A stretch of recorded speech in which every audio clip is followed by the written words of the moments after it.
There we go. Well, again, Sifu, thank you for taking the time to be on the talk with me today. It's my pleasure. I'm really excited about having this chat. You've got some interesting topics to discuss. Oh yeah, I like to think so, but they came out of my face, so I'm going to have a certain bias towards that. For sure. But I know we've got a few people that are going to be watching, people from my school, people on the internet. Most everybody's going to know who you are, Sifu, but Sifu Russ Smith here from the Boomerang Con. He's been my teacher in Five Ancestors Kung Fu for the last several years. My wife also trains under the Boomerang Con in the Matayoshi Kobudo program. Her weapon skill already far exceeds my own, so that's obviously testament to Sifu Russ's teaching. But today I kind of wanted to talk about stuff I was going to talk about outside of a podcast environment. But hey, everyone else has a podcast. I want one too. There you go.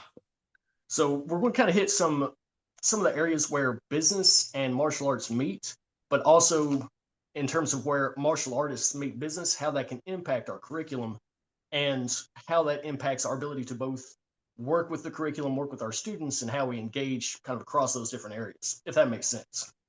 It does to me. Excellent.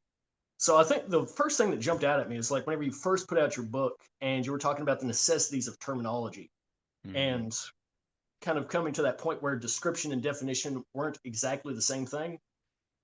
You've talked about this before, but I get lost in details a lot, and obviously my train of thought will go four different tracks. What kind of brought you to understand the necessities of terminology, having specific definitions or descriptions for things was really important for kind of furthering your martial education?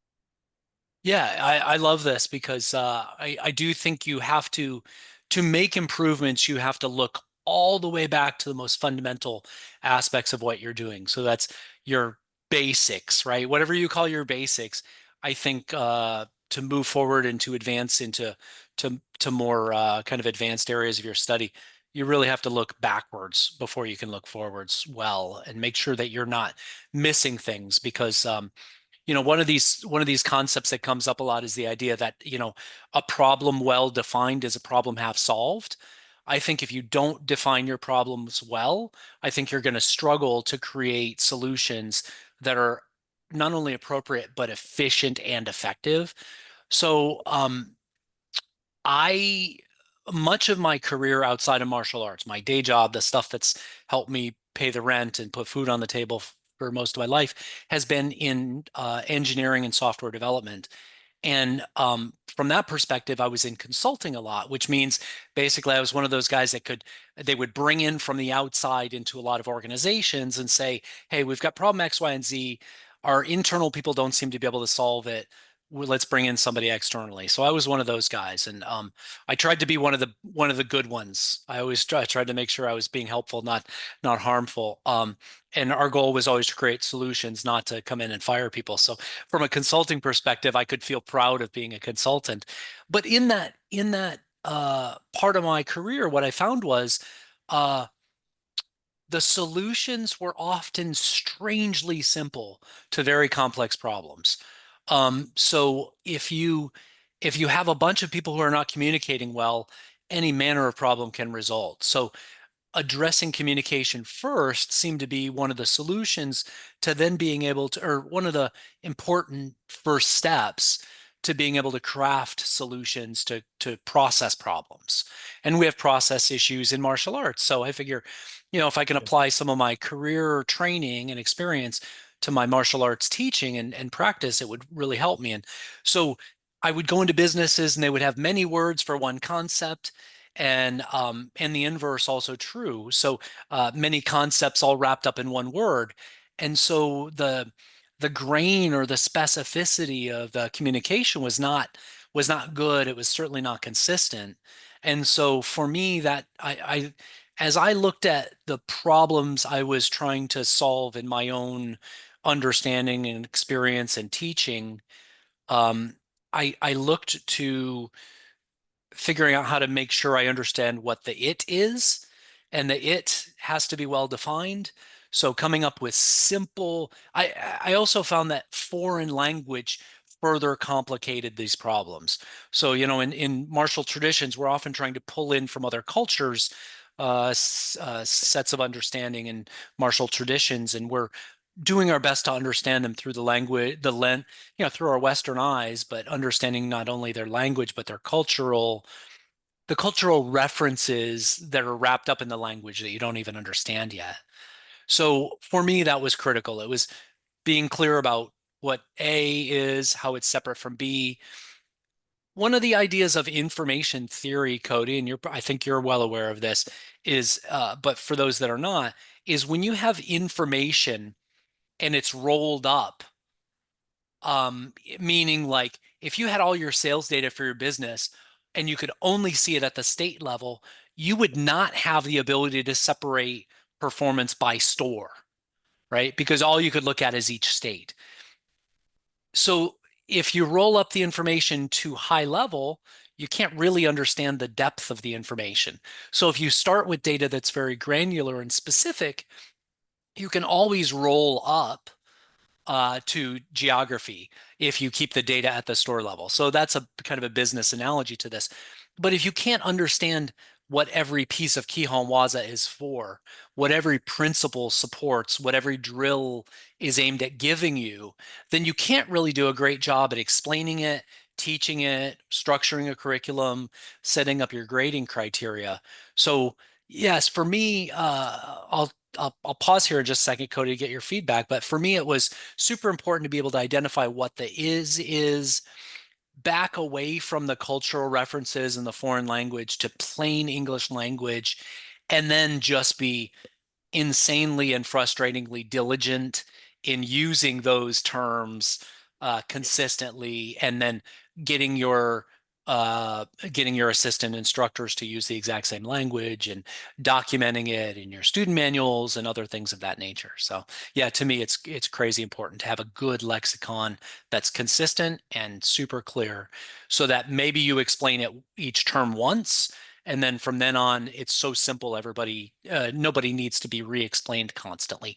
Like you might if you were talking about Chinkuchi or Kime or Atifa. These are all things that we understand in our own certain way for Okinawan karate, but we all might have a different flavor of meaning on that. But if we could settle on a simple English language term, we'd have maybe less misunderstanding and less drift of um, application. So I'll stop there for a moment.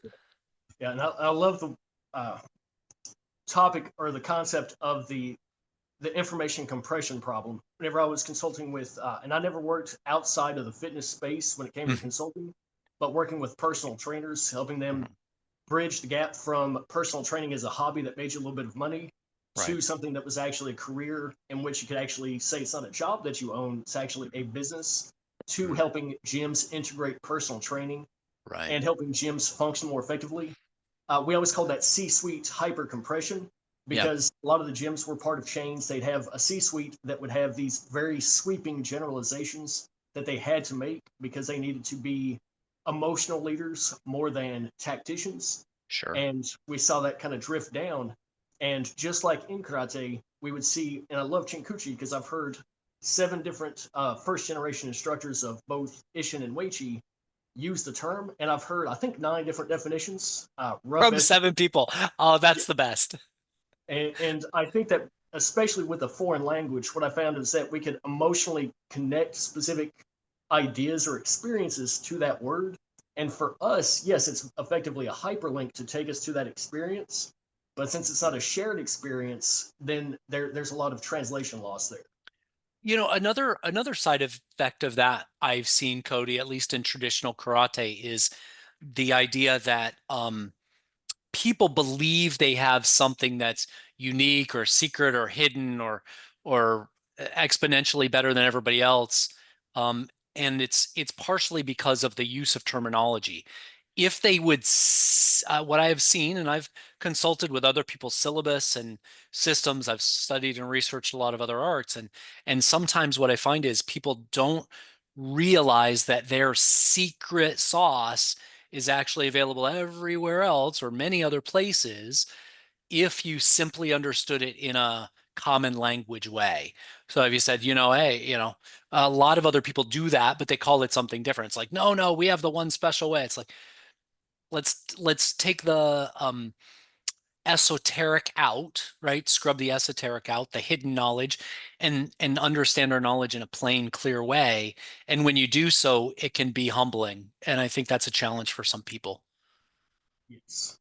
And this is something I talked with Sensei George Madsen of Weichiru had mentioned that for whatever reason, martial arts has a tendency to draw in personalities or draw out certain characteristics of personalities Hmm. that lead to self-aggrandizement, even subconsciously or expressing it without people being aware that that's what they're doing, Sure. which in turn makes what they said correct, even if they had no reason to say it, no reason to do it. There was no underlying intellectual architecture to support those ideas. Would you mind giving an example of that? Could you genericize an example?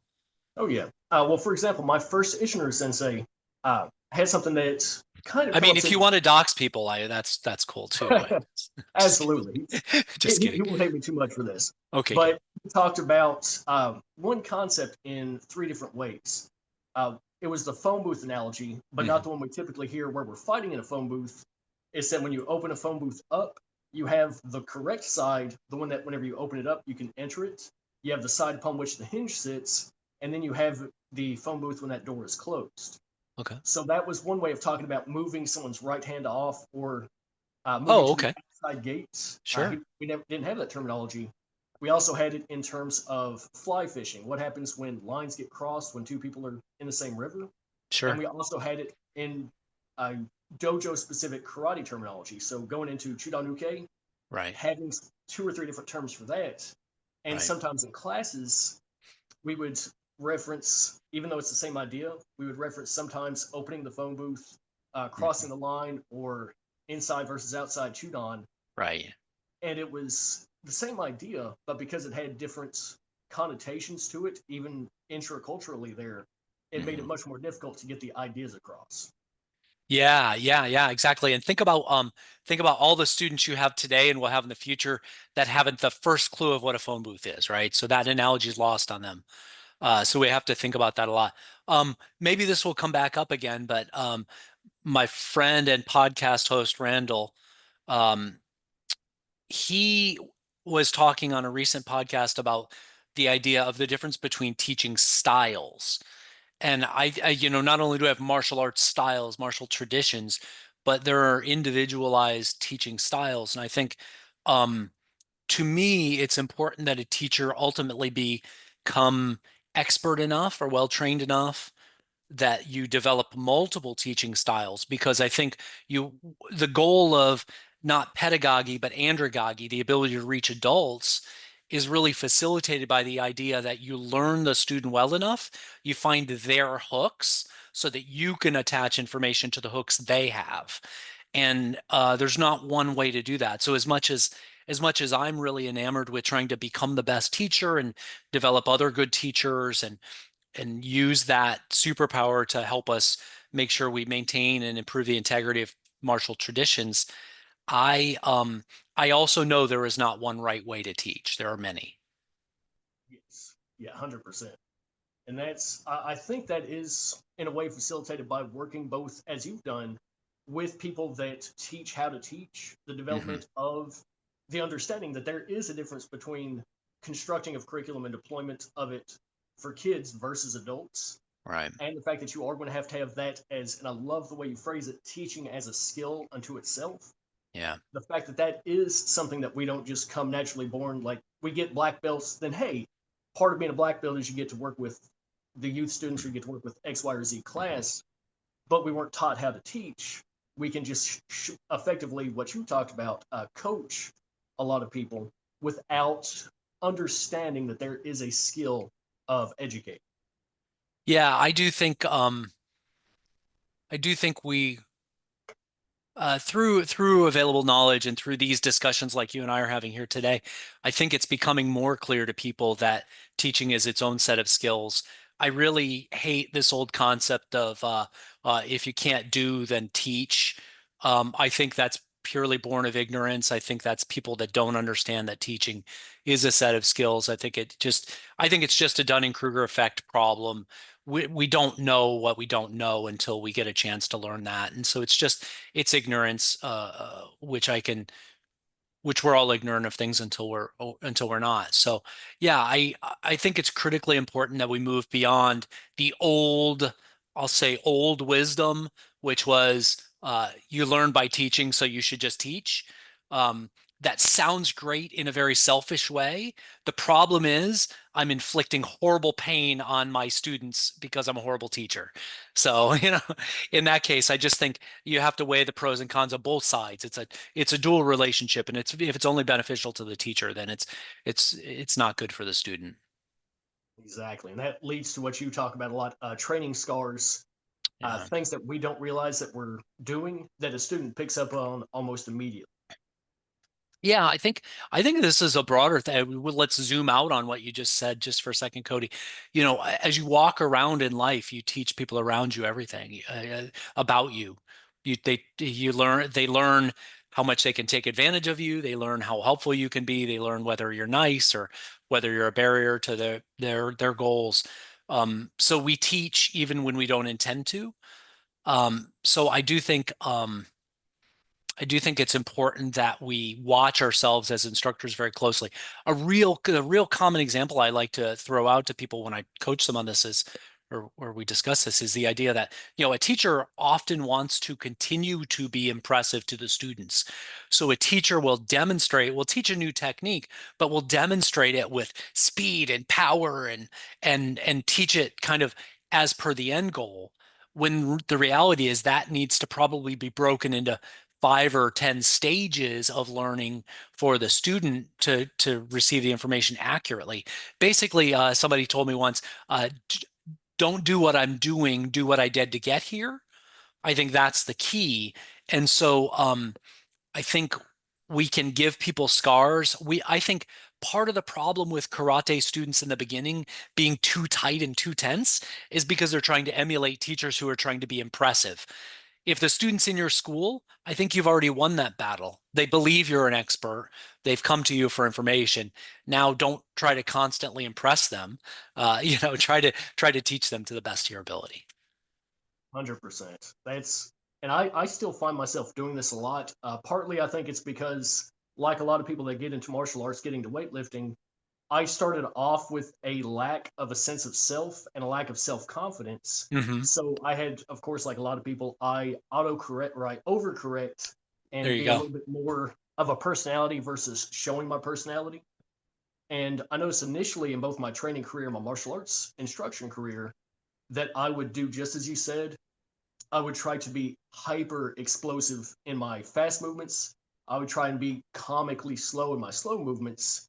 And yes, that can be a good training tool, but Hmm. as a method for broadcasting that information, getting a student to see what I need them to see, do what Yeah, I need them to do, it was really deleterious to them. And that was all stemming from my inability to accept the fact that, yes, I know this material, but I may be lacking in confidence in my ability to express it correctly.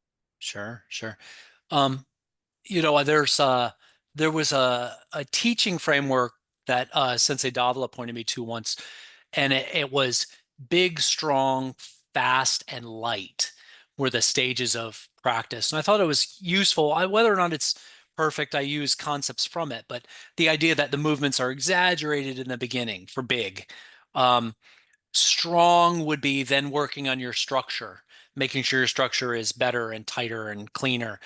Fast would be adding the explosive element, and then light would be adding the flow and lightness of footwork and those kinds of things. So, whatever you do, here, I can talk a lot about all these elements, but in the end, you could simmer down almost everything I ever say to. It's important to know what you're doing and be consistent. And so Yes. I think that's important both for the teacher and the student. And so know what you're doing. Don't accept the appeals to authority. We're doing this because my teacher said. If you don't know why your teacher taught it, if they're not around to answer that question, you should develop an answer, a perspective, a frame of reference that you're going to pass on. It's not good enough to say we're doing this because it's old. You need to say we're doing this because it can be valuable in X, Y, and Z elements of a fighting tradition. Um, in my opinion, that's important to always know what we're doing and why, because as a teacher, you want to be able to get the student, and maybe we don't talk about this enough.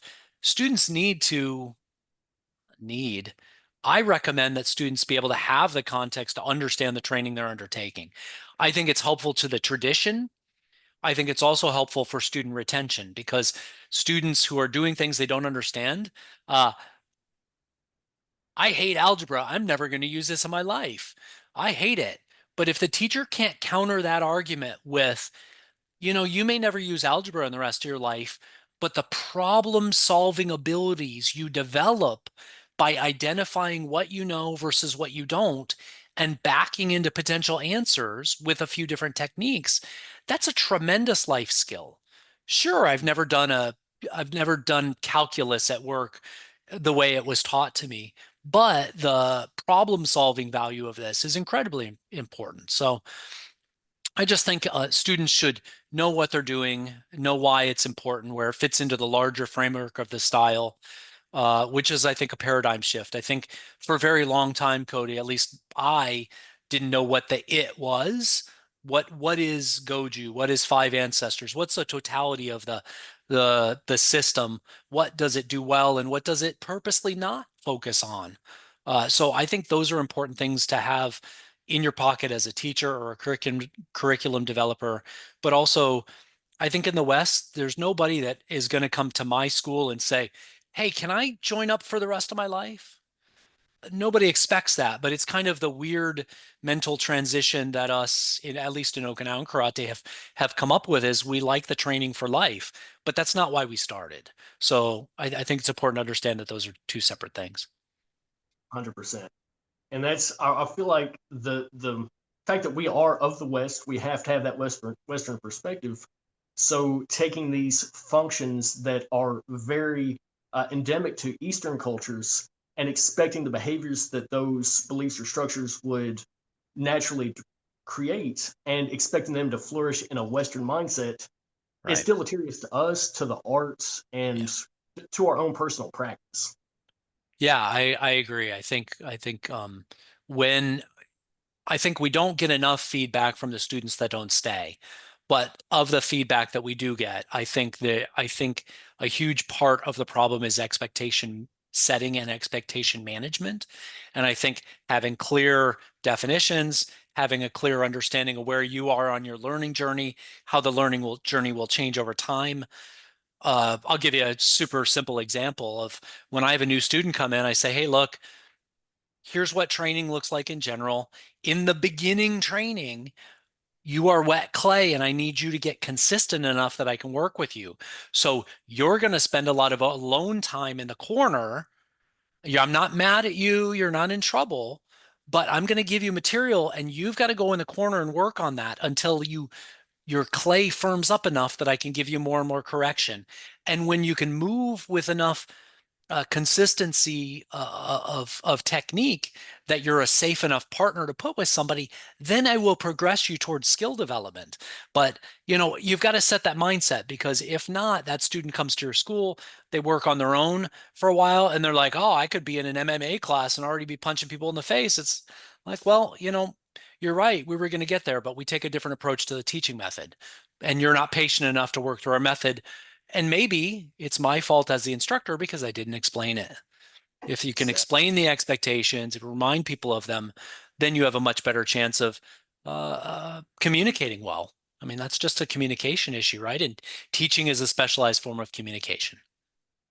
100%. And that's something that I find that both martial arts instructors that do it as a hobby, do it as either Hmm. inheritors of the art or just those that want the art to progress or Hmm. to exist after them, or as martial arts business owners, there is no clear structure or system in place that creates the ability or the need or the understanding that there's a need to Yeah, actually communicate very specific granular concepts like that. yeah, yeah, And I love what you talked about.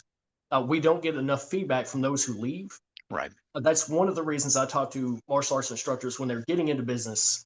The creation of a student loss protocol or a student loss Yeah, process where the student feels free enough they can communicate with us and say, "Here's why I'm leaving," whether it's work responsibility, I just don't, I'm not engaged with it. Hmm. Or like you talked about, I could be at the MMA gym down the street and I'd already be learning how to fight and I'd be halfway onto my world championship by now. But being able to take that information from them, see how it fits into how I was expressing my teaching methodology, and then being able to either modify my teaching or understand that my marketing that grabbed that student or whatever got that student's attention was done so in an incorrect way, if that makes Yeah, sense. it does, Cody. And I love what you're pointing out here, which is, um, like in any good business, you should have a continuous improvement program of some sort. You should adopt it. And we've been, Sensei Davila and I have been talking about this a lot lately, the idea of how to try to solidify what we mean by a living tradition. And by a living tradition, we mean one that has a process improvement built in. And so that doesn't mean throw everything away every cycle, every generation and start again. It means look to where the problem areas are, be brave enough and give yourself permission as an important link in the tradition to be able to make improvements as necessary. So whatever those improvements are, whatever the context is that for you individually, just whatever it is, understand what you're doing, be consistent, and try to always improve. So let's add that as the third tenet of that little formula. 100%. Yeah. And the stages of education, both on the self and at like the school level, you've kind of delineated before a difference between being a student, being someone who coaches the art, being a teacher, and then one that I always try to get across to people is that there can be and often is a difference between being a teacher and being someone whose business is teaching martial arts. Mm, So mm. I'd kind of like to hear your thoughts on what it means to, like, what your practice, personal practice, looked like when you were a student versus when or if you moved into coaching or if you moved directly into teaching, and kind of what that transitory process looked like. For me personally, yeah. So, I was a student who was, I'm an old school guy. I've been around a while. You can see some gray on my face. So, I came up when things were pretty rough and tumble. You didn't get to ask a lot of questions. If you asked questions, the response might be painful. Yes. Um, there are a lot of things about the way that we did things in the past, but I think in the past you could cast another thing Sensei Davila and I were talking about recently. In the past, when you had a larger interest in martial traditions, you could cast a narrow net in a very dense population and still catch enough people to continue the art. I think now we have the problem where there might be as many teachers as there are students available. You have to cast a very wide net on a very thinly populated population to be able to catch the same number of opportunities. You're throwing um, you're trying to find that 1 in 100 or 1 in 1,000 or whatever that's going to make it to help you carry the art into the future. So today we have to cast the net a bit wider. But I was a practitioner who was really, really crazy for the arts. And eventually Chemo Sensei was like, you've been doing it a long time. You need to give yourself permission to teach. You learn by teaching, just go do it. So I took his loving but bad advice and inflicted my old school teaching on my son and other people, and then very quickly realized I didn't have answers and I had people that I couldn't bullshit. I didn't feel like bullshitting and giving them non-answers or runarounds or I'll tell you tomorrow or do the kata a million times and it'll give you the answer. I couldn't in good faith look at myself in the mirror in the morning and still provide those same answers to my students. So it really caused me kind of a crisis of understanding. So it really kind of led me to better understanding my art, doing some cross training, better understanding what teaching meant. So I jumped straight from practitioner to teacher without going through a teacher training program, which would have created me as what I've been calling a coach. I think I might end up uh, working on my terminology and calling that an assistant teacher or an assistant instructor. Because coach, as I've been discussing with other people, sometimes like Les Bubko was talking about in Europe, coach is the highest level. To me, it was not the highest level, but my definition of coach is somebody who is supervised and capable of assisting with teaching or can teach kind of at a lower level, meaning can teach existing skill sets to average students but may not be able to reach the above average or below average students. And I don't even think it's fair to say average. What I mean to say is, uh, yeah, let me clarify what I say when I mean average. I By average, I mean the body of students most likely to succeed with teaching method X. There's no qualitative uh, rubric on that. I'm not saying any one teaching method is better. Every teaching method is going to reach a certain set of students.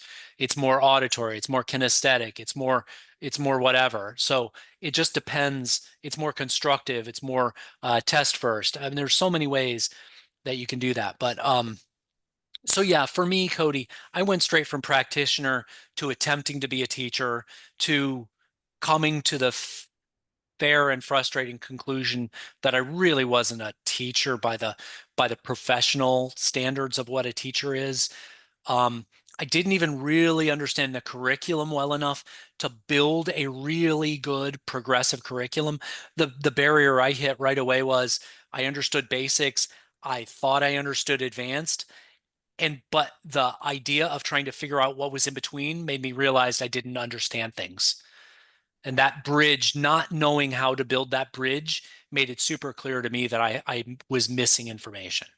So I'm not sure if that answered your question fully, but to me, those are the ways I think about it. I think of practitioner who may or may not ever have interest in teaching.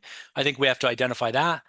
Teacher candidates, I think we should run them through a teacher development program so that they can learn the skills and be um, watched and coached in real time while they're doing it, so being supervised. And then I think the highest level teachers can do several things. They can build curriculum, they can build it progressively, they understand multiple teaching styles or methods, and I think they can reach people in real time who don't meet what the initial teaching method was. So the high end, you can reach the high end people by doing test first and not holding them back arbitrarily. So you do a test first, you see if they can understand the material. I do this, you've experienced this with me in class many times where I'll give you material and I'll say, just try it. I'll show it to you twice, just try it. Let's come back and then I'll help you. That helps me identify where I can stop talking too damn much, right? So, if you guys all get it in one lesson, we're done and we move on. If not, then I know on the other end, if people aren't getting the main lesson, then I go into my closet and I pull out and I dust off the training wheels of various kinds that need to be brought into the class as supplemental materials. And that's usually just means, to me, that means taking a drill that combined two or three concepts and breaking it down into a constituent drill, upper body first, no, lower body, then we'll put left arm in, then we'll put right arm in, then we'll combine left and right, then we'll combine up and low, high and low. Those are ways I would pull the training wheels out of the closet and do something for somebody who was having a challenge with the primary lesson. So let me stop there and see if I even caught all of your question. Oh no, that you very much clarified exactly what I was wondering about, because I've had, again, nebulous concepts on the concepts of being a coach, someone that could take somebody and they could take a body of material, pass on the body of the material without perhaps helping inculcate an understanding in the student. It was Yeah. like whenever, to use myself as an example, I could not afford karate lessons after about 6 or 7 months. My parents decided that that was not an expense they wanted to shoulder. My grandparents weren't in a position to do so. So I literally begged my sensei to give me a task or a chore that would let me cover lessons. So Cool. the exchange was teach students of a younger age up to the material that's one rank below you, and we'll Mhm. call that even. So I would say at that point, my ability to process the information, know that what I was seeing was what was being shown, and what was being shown was what was meant by the teacher, and Mhm. being able to take the rote ideas of that, pass that on. To me, that was me being a coach. Yeah. Whereas after I worked with teachers, worked with educators, worked with trainers that taught how to teach or how to develop pedagogical, andragogical modules, how to get managers better at being managers, Mhm. people that could teach both the hard skills and the soft skills. Oh, That is whenever I feel like I transitioned from being a coach to being more yeah. of a teacher. Yeah. And I feel like you got is the details that I would not have thought to put in there was really helpful there. Cool. I think again, if I try to take for me, it's helpful to take my career skills and try to apply them to martial arts to try to think clearly. And so the analogy I could create for this is I think of that coach that we were just talking about as, their role and responsibility is really to deliver a packaged curriculum. Yes. And in doing so, there's kind of I have A, I'm going to apply it to set of people B. And so that would kind of be like a project manager in any normal business situation. Of course, project management is almost a standard skill set across industries, but it's how to apply a standard way of doing a standard project. If there's deviation, if there are problems, that project manager may not be able to adapt. And so I think that's the difference between a real teacher and a coach. A teacher can create and adapt. A coach can deliver what exists. So I think about that as kind of a junior project manager versus a senior one. A junior project manager can handle a standard cookie cutter project, and a senior project manager handles all the other ones that are much more difficult. So just a business analogy. But speaking of business, Cody, I think that is the part of your question that I didn't really answer. And that is, I think the business skills and this happens in every industry. The martial arts is by no means special here. There are so many people in the world, and this is why businesses fail so often in the first year or two. Many people are great practitioners, and they think they should go put up a shingle and practice, to fill their rice bowl. And so what happens is they lack the understanding of uh, marketing and sales and operations and accounting and HR. So all of these are subspecialties under business. Teaching is also a separate specialty. So if you really want to become successful, as you are in this space, I think you could tell people a lot more about this than I can. But you need to also learn those skills of business. What is a marketing plan? How does a marketing funnel drive potential sales? How do you retain your customers slash students in this case? How do you then all make sure that the operations of the school are flawless? People have a clean, safe environment that's open when it needs to be open. You have a backup for if the power goes out, if the internet goes out, all those things. There are a lot of subspecialties and sub skill sets that are really important in business. And if you're going to run a school and you don't learn the skill sets of a teacher and you don't learn the skill sets of a business person and you don't supplement your team with those people, then you really have very, very low chance of success. 100%. And that's the lacking of what you talked about, having terminology, being able to actually look at specific ideas, break them down into their constituent components, and then being able to express the need and the structural support that they carry, that load bearing function of managerial skills, Mhm. processing skills. If that is not something that you can actually observe as a thing that exists, you can't deploy it as a skill, you can't learn it. And then the structure that it would normally hold up, Yeah, you've got the circus tent there. You've got the monkeys, and it's your circus, but you don't have the tent pole, so you yeah. just have a really expensive tarp. Yeah, yeah. And you threw a word out there, Cody, that just triggered me that you said managerial. So this was a really interesting learning phase for me in my career was the understanding the difference between management and leadership. In Yes, management, the stock quote for this is you manage things, you lead people. So management is more like operational activities, like how's the facility? Are my contracts right? Am I paying my vendors? Am I doing collections? Those kinds of things. That's very managerial in nature. Leadership is having a cohort of coaches that you work with, having somebody who's going to go pick students up at school and helping them grow, helping develop students into potential teachers.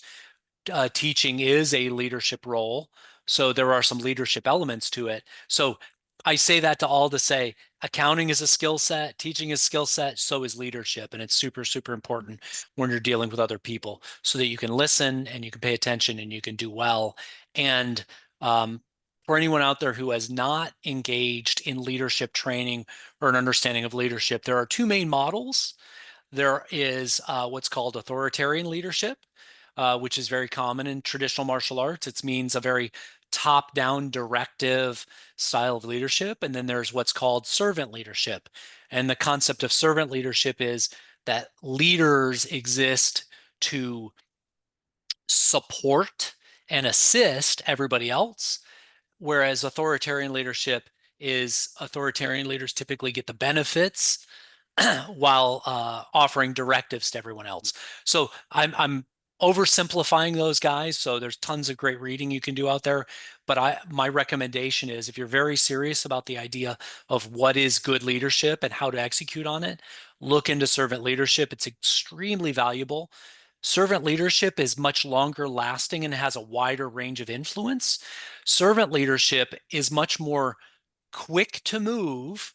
However, as soon as people get out of your view, they're very upset at being forced to do things, so they don't typically follow direction very well, and it doesn't last for very long. So if people are afraid of you, they're going to do what you say while they're standing there.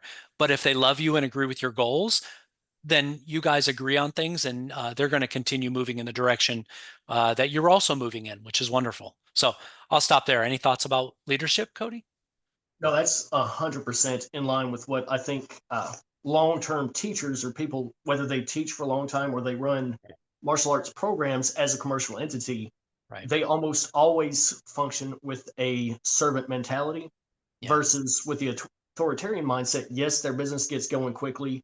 They can make a profit quickly. They can get a lot of students in the door quickly, but their ability to encourage their team or their students to behave in a way that makes the art grow, that extends only so far as the lash that they can throw out there versus being a servant first leader.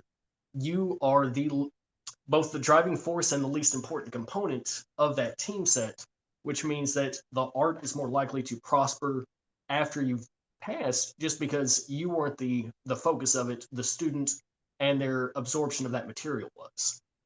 Oh, I like your perspective on that. You added some valuable bits there. And I also like your analogy of how far the lash can reach. That's a very clear analogy. That's good stuff. Okay. I stole that from somebody and I regret that I cannot remember his name, but he was a very successful personal trainer and a Muay Thai coach, but he was very much about the growth of his students, the growth of the art, and how it would impact Thailand as a country, his students or his fighters that he had, and he very much was leading from the back kind of guy, and Yeah. so that's the one he taught a lot of things. That was the thing that stood out the most to me. Yeah. Yeah. I find servant leadership as a concept to be incredibly value in a martial tradition. Um, I think of us each as a link in the chain to the future generations of these arts. And I want to have the best chance for the art to prosper. I certainly am human and have ego. And since I get paid so little financially, part of my pay that I get is through ego, but only a piece of that is personal. There's a piece of that, there's a lot of that that's actually um, about the legacy of the art. I'm just a small cog in the wheel or a link in the chain, but I want the art to prosper. And that means, like a lot of things, if you care about it, you can't hold it too tightly. You have to have the maturity to understand that you don't own it. You are not it. You're an avatar of it. You're a custodian of it. So I think there's a humility that you should bring to bear when it comes to a martial tradition and understanding kind of your role and place in it. And boy, we could probably have a much longer, interesting conversation about our role and place in tradition. But I do think I do think for the vast majority of traditional martial artists today, mindset is the largest limiter to adaptability and being able to make uh, good, reasonable, progressive changes to traditions. And I think the primary cause of that, as I see it among people, is not having a healthy relationship with your individual role in the tradition. 100%. and kind of looking at that, what our role is both as either inheritors of a style or just very passionate exponents of it. Have you noticed like a difference? This kind of related. Did you notice a difference in either your connection to the material or to your students or to the process of teaching whenever perhaps you didn't charge for teaching versus whenever it Mm. became slightly more of a commercial enterprise? For myself, I found that whenever I was not charging to teach, I became much more frustrated with either a student's progress, which meant my teaching was not getting them taught correctly, which means I was frustrated with myself and broadcasting onto them, or I'd be much less flexible in terms of what a student wanted to learn when they could train versus being in a commercial enterprise. I found it much more easy for me to relax into the teaching process, take the necessary time to understand the student's learning style, and build the teaching in a way that got the art more completely taught. Has that been an experience you've had, or what are your thoughts on that? Yeah, we may need to, this might be a little bit of a spiral discussion, Cody, because there's a few parts here and you've indicated some really interesting experiences you've had. Um, Let me start with, I don't in the cases where I have taught completely for free, I have found that that people don't seem to value, maybe this is a Western thing, I don't know. People don't seem to value it as much. Um, if if people are very, very excited about an art and unable to pay for classes, and I mean truly unable to pay, I'm happy to help. I do that regularly. As you know, Cody, when I do workshops, I ask that we try to come up with some way to scholarship, at least one person into each workshop. I think it's important to make sure that we don't let money get in the way.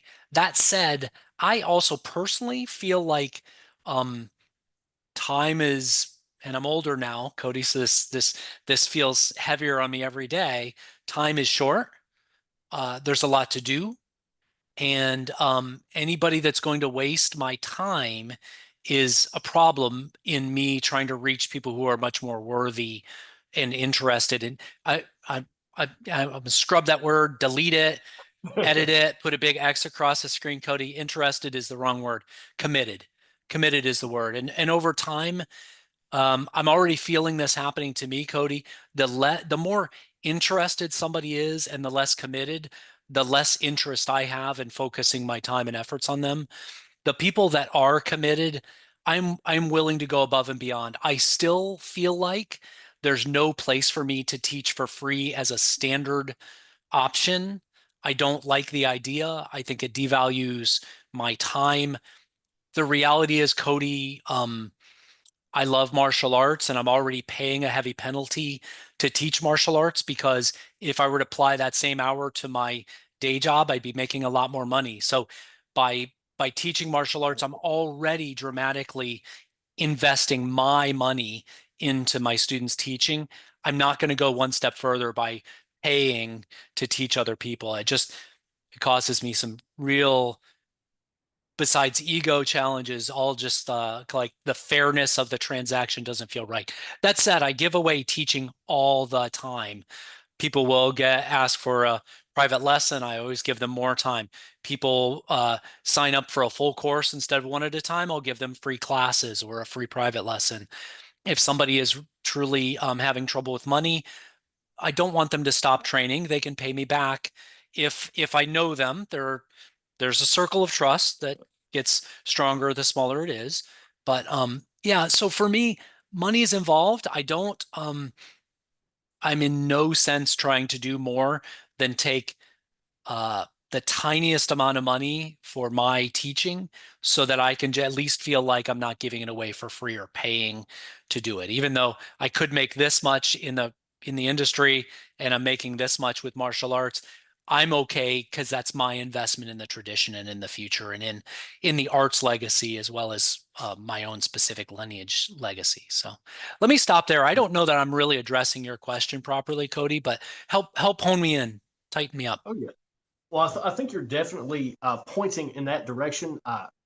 whenever a student has the time to train, I found most often, and again, this could be specific to Western culture, and that the more free time we have, or the time we have that can be made free to apply to training, typically that will scale at least to some degree with our income and our ability to pay for that education.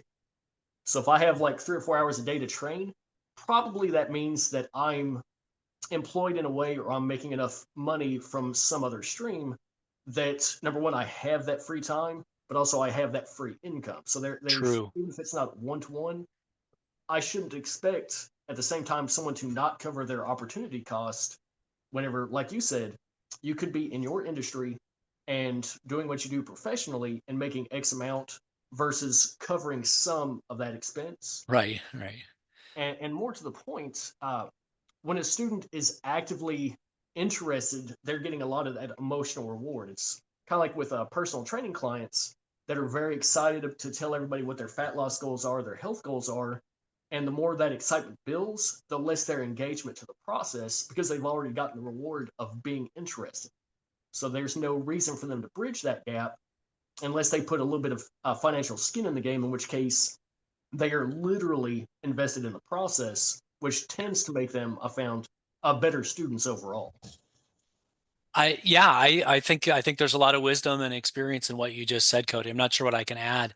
I do believe there's some the investment in the training makes people a little more serious about it. And I think maybe more than anything else, I think teachers just have to be really, really clear with students about what expectations are. You know, if I have students in my programs who are there because they're interested, I'm okay with that, but I want to make sure they understand that their interest is helpful because somebody who's interested in one of my programs is essentially one of those 1,000 white belts that are going to run through your school that help pay for your ability to focus on the people who are really going to take the art into the future. Um, People might not want to think about themselves that way, but it's the reality. If you're not committed to the art's probably not going to be that committed to you. If you're just interested, you just show up. There's a place for you. We like you. You're a great person. We enjoy you being on the floor, but you are not as serious about it. You're not going to be on the side of the room where the people are really pushing the boundaries and testing themselves and trying to really temper their abilities and scale their knowledge. So, yeah, I don't know. I think it's important for teachers to remind people you're going to get out of this what you put in it.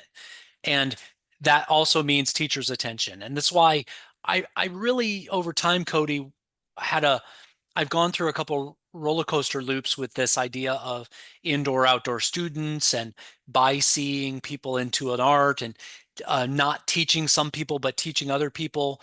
And I've come to this place where I realize you don't have to formalize that. That kind of happens naturally. The reality is there's no secret hidden information.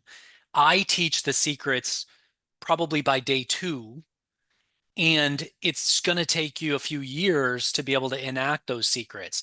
The secret is always consistency, understand and be consistent.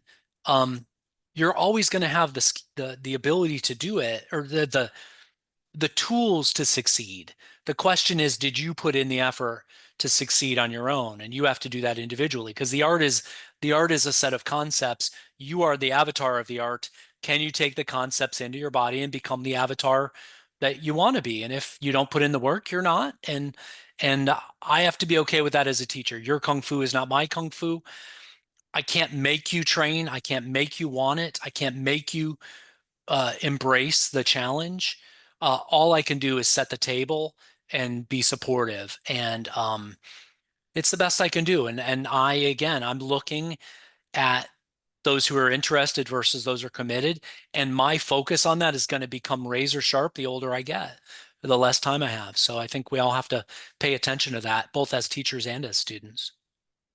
100%. Yeah, that's exactly what I was. Uh, I think I had a general question there, but you very much answered it specifically. That the natural stratification of a student body, there's going to be those levels of interest, what rewards they derive from being in the program, Yep. whether they enjoyed that being in the outer circulation, being the Pluto in the Sure. solar system of the martial art versus Yeah. being a little bit closer to Mars. What are they able to actually say is their reason for engagement? What is the underlying mechanic that creates Right. that engagement? And uh, getting somebody invested in it is always going to be trying to get two minds to understand the same idea, which I'm not convinced is all that possible. But I think we can get pretty close to it through what you Agreed. talked about: clarity of communication, having a strong underlying process by which Mhm. those pieces of information are passed along. Right. Yeah, it's the best we can do. This was another thing that I think is the IT analogy for this is really important. If a computer system is going to send information to the other computer system, you can't trust the receiver to say, I received it. Because how could they be 100% certain that every bit came across the wire? It's the sender who has to say, I sent you this. Did you receive it? What did you receive? Oh, you didn't receive it all. Only the sender can confirm that. And that's true. And it's why back briefing exists as a technique in human communication. If I'm explaining to you a lecture, Cody, and I want to make sure you received it, what I have to do after I give you the lecture is say, Cody, in your own words, please tell me what I just told you. You tell me that, and through your explanation, I can determine if you received the message. And the same is exactly true with teaching.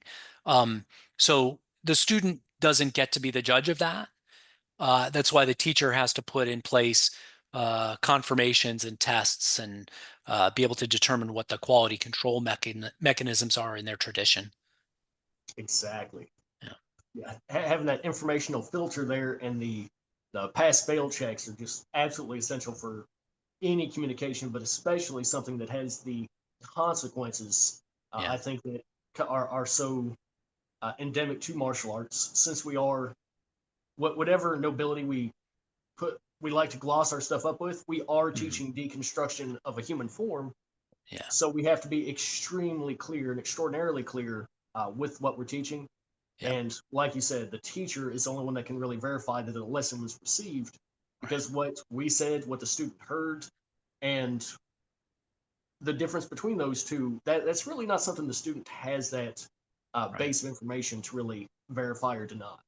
And you see this as a cause of so much drift and misunderstanding in martial arts where a student comes and they train under a teacher and then they leave and then they never realize they only got layers 1 and 2 of a 10-layer teaching methodology for that material they were on. They may have never understood that and they walk away believing they got the lesson. You got, we got the lesson we got because of who we were, how long we stayed, what questions we asked, and where the teacher's focus was at that moment. Until the teacher signs off that you received it, you may never even know what the it is. So, to say that you know that you received it fully, it's quite a challenge. Yeah, Yeah, being able to grab the elephant as the blind man and say, "Oh yeah, I've got the trunk, I've got the tail, I've got the leg." Oh, exactly. that wasn't an elephant. I'm sorry. Send your wife my apologies. That could definitely be an issue. For sure. Sorry, getting a system's trying to kick me off there. There. But those are kind of like the big things I wanted to talk to you about that are, I guess, either nebulous concepts or questions that, like you, I'm starting to feel my age a little bit. I know I'm the youngling. I think Mhm. for some of us in our five Sure, ancestors group, sure. but as I've aged and I've had opportunities to glimpse the parts of my mortality I don't always want to see, understanding where I'm at in terms of my martial traditions, in terms of what businesses are, what kind of future I want to have through the medium of those businesses, it's really helped me. It's driven me to ask these kind of questions. So I really Mhm. appreciate you taking the time to sit down and talk with me about those. It's my pleasure. Every time, selfishly, every time we have the discussion, I'm always going to be learning some things as well. So I appreciate it. And Cody, you have some experiences I don't. My teaching so far has been out of a training space, always attached to my home, while I have a business license and insurance and those things to make sure that I'm doing things properly and paying my taxes and making sure things are running properly legally. At the same time, I don't have retail commercial overhead in terms, so my expenses to be able to teach are quite low. They're manageable for me. So there are a host of skills I haven't really had to um, focus on or really dive into, or sets of problems or challenges that I think you have a lot more experience around. So just for everybody else to know, Cody, I sometimes go to Cody to ask him some questions about those things. And I appreciate your willingness to share your experiences, your knowledge there. Oh, it's always my pleasure. And one thing I do lack, I notice, especially every time I have a conversation with you, have a class with you, the need for efficiency and communication and my ability to be efficient. Perhaps they don't exist in the same space. I will sometimes say in 20 words what 5 words would have been able to communicate more effectively. So always seeking that efficiency is going to be something that I think I'll never stop. Yeah, I But agree. I do think that the two skills that do seem to be different, skills in technical understanding and skills in understanding of business, there's underlying principles. And Mhm. if I had not read your book, which I have sitting right over there, the Mhm. principle driven skill development traditional martial arts, it is mandatory for 3 people in groups that are around me. Anybody that's going for the 6 month teacher education program through Evolution Karate, it's essential reading. It's the first book that they have to read. For Cool. personal trainers whose business that are looking to grow, it's the first book because I feel like even for those outside of martial tradition, it teaches a principles first methodology, which even reading books on principle driven education Mhm. just doesn't present itself. So Mhm. being able to say principles exist, Mhm. that is something I wasn't aware of Mhm. because that was Yeah, something that was not clear to me coming up in sure. martial arts. Like my first sensei would talk about the same topic 3 different ways or using 3 different terms. There was always that underlying principle of controlling the center line, Hmm. and then we could build those associated skills out. Nice. And then related to business, understanding systemic need and systemic examination, both as skills. Mm. I felt like it's not as prevalent as it should be, and I think you're an excellent piece of evidence as to why systemic education is really necessary. Being able to examine systems is going to be an absolutely crucial skill for anybody Yeah. that wants to progress in martial arts or progress in business of any kind. Yeah, definitely. I mean, if you think of our tradition as a set of memes that we're trying to propagate into the future, look into memetics, the ideas of how ideas are transmitted faithfully or not faithfully with high fidelity or low fidelity, and kind of what it takes to do that. And so, again, understand what you're doing, be consistent, and adapt for improvement. A lot of the adopting improvement processes is updating your documentation, right? Whether you're in business or whether you're in, a business of martial arts or just martial arts by itself, right? If depending on how you're looking at the Venn diagram. Um, but update your documentation when you find a problem. It's not enough. I talk about this in terms of applying traditional martial arts, right? It's not enough to identify a throw in your form. If you don't then go update your curriculum so you practice that throw, so you own the throw, so you have 5 ways to enter the throw, and you know the 2 main counters, and so then you can apply the counter to the counter. If you don't do that, you're wasting your time and you're wasting an improvement cycle that could have been very helpful to your ongoing teaching and to the tradition's value. So I think the same is true with all your teaching and your business elements. Just the application of martial arts needs that process improvement to happen in the curriculum. Exactly. Yeah, the idea that improvement cycles exist is something I think is just not a common idea. And, Yeah. and having it out there is going to be really helpful for pretty much everybody. Yeah. And I know where the podcasts are all about talking, and some people are going to be like, shut up and train and all that kind of stuff. But the talking is for the teachers to figure out how the teaching should be done. When you get on the floor, the talking should be minimized. It should be focused, like you said, should be very concise and precise. efficient and effective are two different things. So it's important to understand the differences and the value of efficiency versus effectiveness. And then, of course, in real time, you've got to be assessing people's understanding, assessing their ability to do what you're saying. I've had those sad moments, and I will always have those sad moments where I give the student one more correction and they break, they shut down. But usually you can read that on their face. You got to figure out a way to back off from that and make sure, some people at the front, of the room are going to follow along at a fast pace. Some people are not going to. My teacher, my dragon style teacher said recently, and I thought this was a great, I collect quotes, right? So, because everybody else has already said everything better than I can ever think of it. So I'll just use their words. When teaching, you have to learn to both pull from the front and push from the rear. I So love that. you have to make sure that you're paying attention to the bell curve in the classroom and figure out what to deal with that. And there are many, many techniques, but it all starts with paying attention. 100%. Yeah. I like it. Yeah. Sifu, I'm not going to take up much more of your day. I appreciate you again taking the time to My speak with me pleasure. today. I enjoy it. Oh yeah, I'll have as soon as we get off, I'll have 20 more conversations I want to have with you. Awesome. But I really appreciate today. It was very informative, very enjoyable. Well, I appreciate this. And if this is your inaugural podcast episode, I'm very excited to be on it. If not, if you've already done some, I still really appreciate being here. I enjoy this kind of discussion. Cody, you mean a lot to me. You're somebody I've spent some time with, and I appreciate what you're doing for the arts, for young people, for people in your environment, both from a martial arts perspective and from a fitness perspective. I think they're really important. Um, to those who don't know, I mean, I'm a fan of trying to help others who are in your circle, try to keep money in the family or in the neighborhood. I learned about neighborhood economics a while back and the idea that you want to help grow your tribe. And so, people that are in my sphere, if they need some coaching, I try to remind them that we have Cody. We also have Simon in our group.